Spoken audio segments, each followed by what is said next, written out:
Welcome my friends. Thank you very much for visiting my house. And sorry, the other parts of my videos, camera, are replicating, blur, or bright, because it's my time that I did it on purpose so that other people who pass by on the walking street in Balibago won't expose their faces too much.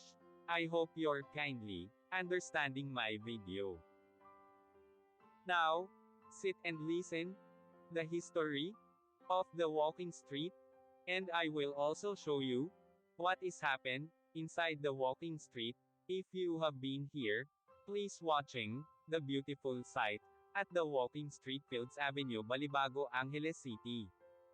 Fields Avenue, Balibago, Angeles City. Fields Avenue is the name of a major street running through Balibago area of Angeles City in the Philippines. It is the center of the red light district and the bar scene of the biggest entertainment district of the Philippines. Fields Avenue in Balibago, Angeles City. The name derives from the common military practice of naming roads adjacent to airfields as Field Street or Field Avenue. Originally, the name referred to the Clark Air Base and was Clark Field Avenue. The name evolved to become Fields Avenue. History: Fields Avenue, Balibago, Angeles City, Pampanga, Philippines. Philippines was an American colony from 1898 to 1946. Bars on Fields Avenue. Catering to the single American defense personnel who worked in the adjacent Clark Air Base, first emerged in 1940.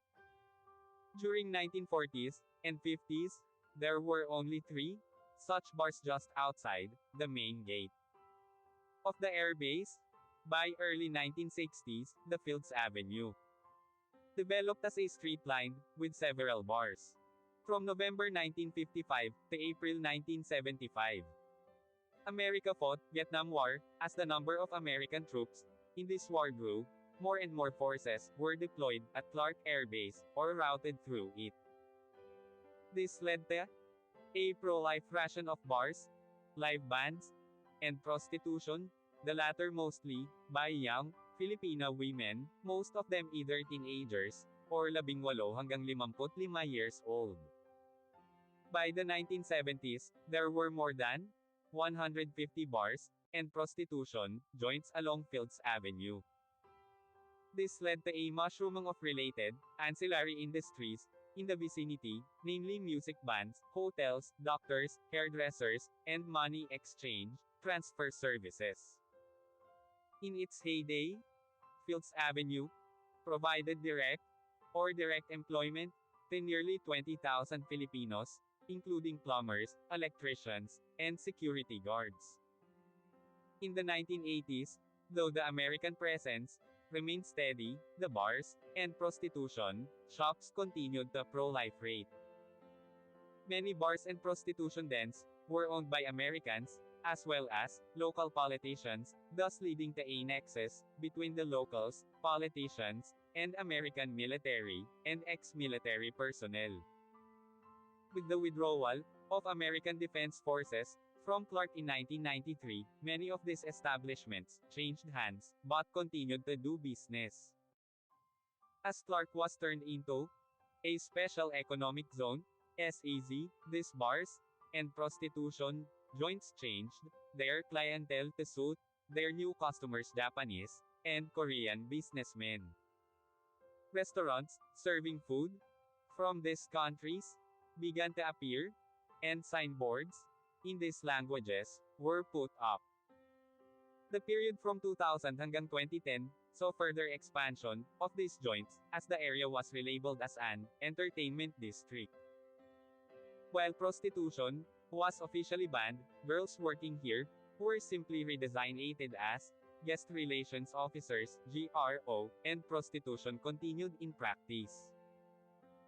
Since then, bars and prostitution joints have continued to proliferate and expand. The extent of these establishments has continued further on both sides of Fields Avenue, and many smaller streets of Fields Avenue, also sport smaller such establishments. In 2010, a section of Fields Avenue, at the end where it meets the MacArthur Highway was named as Walking Street, Mimikang Walking Street in Pattaya. This section was made pedestrians only, with road traffic banned, from 6 p.m. to 6 a.m.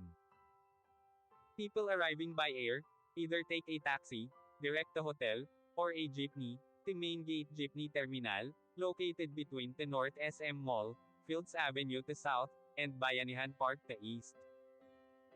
Those arriving from Manila by bus, ask the driver to drop them off at the corner of Fields Avenue and MacArthur Highway, or alight at Capas Angeles Transport Terminal, which is also walking distance from Fields Avenue and the MacArthur Highway.